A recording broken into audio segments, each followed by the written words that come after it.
Urban means pertaining to city और town, यानी शहर से हमारा मतलब है सिटी और टाउन से, जो रूरल एरिया से काफ़ी डिफरेंट होते हैं, क्योंकि सिटीज़ काफ़ी लार्ज और डेंसली पॉपुलेटेड होती हैं, जहां मॉडर्न सिविक एमिनिटीज़ यानी आधुनिक सुविधाएं होती हैं, जैसे well developed communication, transport system, water supply, electricity etcetera. पर इन सिटीज़ में कई तरह की प्रॉब्लम्स भी होती हैं, जैसे यहाँ की पॉपुलेशन बढ़ जाने की वजह से स्लम्स एरिया का बढ़ना, एनवायरनमेंट का डिग्रेडेशन होना, एयर वाटर लैंड पॉल्यूशन का बढ़ना, traffic jam, power cut, crowded market जैसी प्रॉब्लम्स होना। इनके अलावा बीमारियों का फैलना, जैसे डेंगू, फ्लू, मलेरिया एटसेट्रा। पर एक सिटी को स्मूथली रन करने के लिए इन सब पर ध्यान कौन देता है? Hello everyone, welcome back to my channel. पंचायती राज के बाद आज हम जानेंगे लोकल सेल्फ गवर्नमेंट के दूसरे फॉर्म म्युनिसिपैलिटी के बारे में, जो अर्बन एरियाज के इश्यूज और प्रॉब्लम को सॉल्व करती है। So let's start.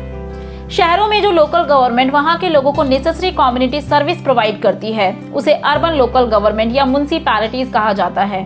इस सिस्टम को कॉन्स्टिट्यूशनल दर्जा दिया गया 74th कॉन्स्टिट्यूशनल अमेंडमेंट एक्ट 1992 के थ्रू, जिससे इसे स्टेट्स में कंपलसरी कर दिया गया। इस एक्ट के द्वारा कॉन्स्टिट्यूशन में ऐड किया गया पार्ट 9A, जिसका टाइटल था द म्युनिसिपैलिटीज, जिसमें शामिल है आर्टिकल 243P to 243ZG। इसके अलावा कॉन्स्टिट्यूशन में ऐड किया गया 12th शेड्यूल, जिसके अंदर आते हैं 18 फंक्शनल आइटम यानी सब्जेक्ट्स जो म्युनिसिपैलिटी के अंदर आते हैं और जिन पर वो डिसीजन ले सकते हैं। इस एक्ट को फोर्स में लाया गया था 1 जून 1993 में। पंचायती राज सिस्टम की तरह 74th constitutional amendment act provide करता है reservation in municipality for scheduled caste and scheduled tribe according to the population of that area और 1/3 रिजर्वेशन फॉर वीमेन। पहले जानते हैं अर्बन लोकल गवर्नमेंट की कंपोजिशन के बारे में। Composition of urban administration. Panchayati Raj 3 tier structure है, पर म्युनिसिपैलिटी नहीं। अर्बन लोकल गवर्नमेंट 3 टाइप्स की होती है, एरियाज के साइज और वहां की पॉपुलेशन के अकॉर्डिंग। नंबर 1, म्युनिसिपल कॉर्पोरेशन, जो उन एरियाज में होती है जिनकी पॉपुलेशन 10 लाख से ऊपर होती है। नंबर 2, म्युनिसिपल काउंसिल, जो छोटे सिटीज में होती है।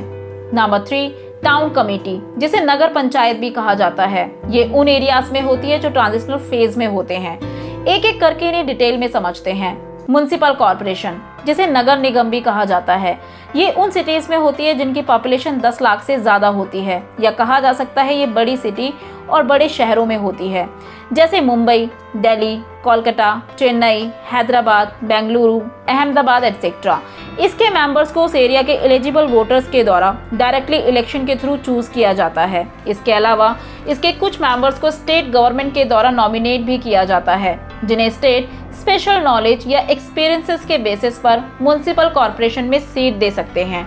पर ये लोग सिर्फ डिस्कशन कर सकते हैं, डिसीजन मेकिंग में वोट देने के अधिकार इनके पास नहीं होते हैं। इलेक्टेड मेंबर्स को चूज करने के लिए एक सिटी को स्मॉल यूनिट्स में डिवाइड किया जाता है, जिन्हें वार्ड्स कहा जाता है, और जो रिप्रेजेंटेटिव यहाँ से इलेक्ट होते हैं उन्हें वार्ड काउंसलर या पार्षद कहा जाता है। इन्हें 5 सालों के लिए इलेक्ट किया जाता है। डिफरेंट वार्ड काउंसलर को मिलाकर बनती है एक ward committee. Ward councillor committee में अपने वार्ड का रिप्रेजेंटेटिव होता है। म्युनिसिपैलिटी के मेंबर यानी काउंसलर मिलकर अपने में से चुनते हैं एक हेड, जिसे मेयर कहा जाता है, और डिप्टी मेयर को भी। म्युनिसिपल कॉर्पोरेशन का एक चीफ एग्जीक्यूटिव ऑफिसर भी होता है, जिसे कमिश्नर के नाम से जाना जाता है। ये जनरली IAS ऑफिसर्स होते हैं। कमिश्नर को अपॉइंट किया जाता है स्टेट गवर्नमेंट के द्वारा। कमिश्नर का काम होता है कॉर्पोरेशन के द्वारा लिए गए डिसीजन को इम्प्लीमेंट करना, जिसके लिए कमिश्नर अलग अलग डिपार्टमेंट के ऑफिसर्स की हेल्प भी लेता है, जैसे health, water, sanitation, housing etcetera. Annual budget को प्रिपेयर करना भी कमिश्नर का काम होता है। अब बात करते हैं इसके दूसरे टाइप म्युनिसिपल काउंसिल की, जिसे म्युनिसिपैलिटी भी कहा जाता है। ये बॉडी उन एरियाज को कवर करती है जिन सिटीज का पॉपुलेशन 20,000 से ज्यादा और 10 लाख से कम होता है। म्युनिसिपल काउंसिल के इलेक्शन, अपॉइंटमेंट, टर्म और फंक्शन सेम म्युनिसिपल कॉर्पोरेशन की तरह ही होते हैं।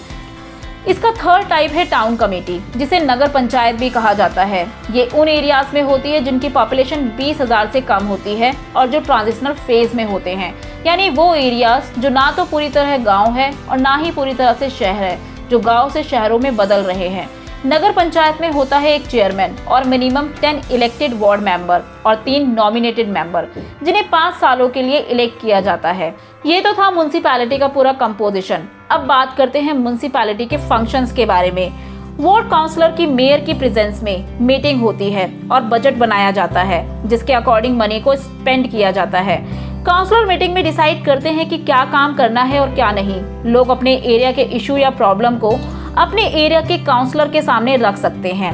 फिर ये वार्ड काउंसलर कमेटी में अपने वार्ड की डिमांड को रख सकते हैं। फिर सारे काउंसलर डिस्कशन करके वोटिंग के थ्रू तय करते हैं कि उन्हें क्या काम करने हैं और क्या नहीं। म्युनिसिपैलिटीज जिन सब्जेक्ट्स पर काम कर सकती है उन्हें शेड्यूल 12 में आर्टिकल 243 में मेंशन किया गया है, जो कि कुछ इस प्रकार है। ड्रिंकिंग वाटर सप्लाई करना, road, sewerage, public health, sanitation को मेंटेन करना, प्राइमरी स्कूल को एस्टैब्लिश और मेंटेन करना, बर्थ और डेथ का रजिस्ट्रेशन करना, park, garden, playgrounds, libraries, museum, rest houses etcetera को कंस्ट्रक्ट और मेंटेन करना। पर कुछ स्टेट्स में इनके कई फंक्शंस को स्टेट गवर्नमेंट के द्वारा टेक ओवर किया हुआ है। For example provision of water supply and sewerage, या तो इन्हें स्टेट गवर्नमेंट टेक ओवर कर चुकी है या इन्हें स्टेट रन एजेंसी को ट्रांसफर कर दिया गया है। दिल्ली डेवलपमेंट अथॉरिटी DDA इन दिल्ली इसका सबसे बड़ा एग्जाम्पल है, जो कि एक स्टेट लेवल एजेंसी है जो लैंड को एक्वायर करती है और डेवलपमेंट के कामों को कंडक्ट करती है।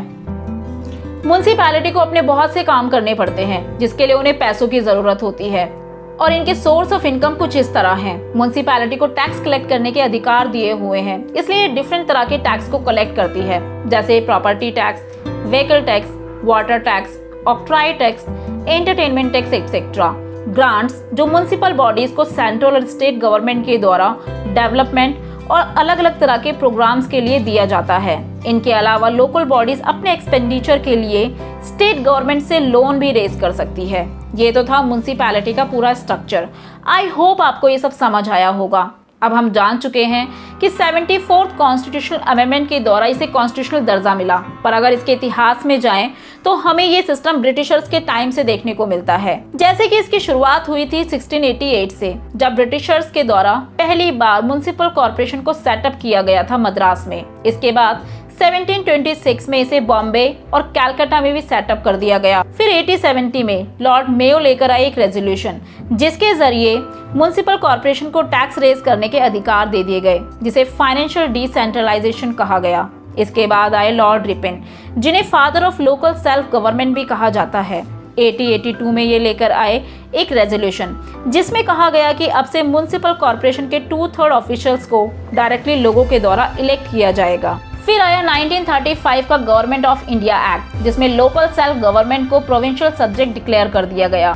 आज़ादी के बाद इसे कॉन्स्टिट्यूशनल दर्जा देने की शुरुआत हुई अगस्त 1989 में, जब राजीव गांधी की गवर्नमेंट के द्वारा 65th कॉन्स्टिट्यूशनल अमेंडमेंट बिल को इंट्रोड्यूस किया गया।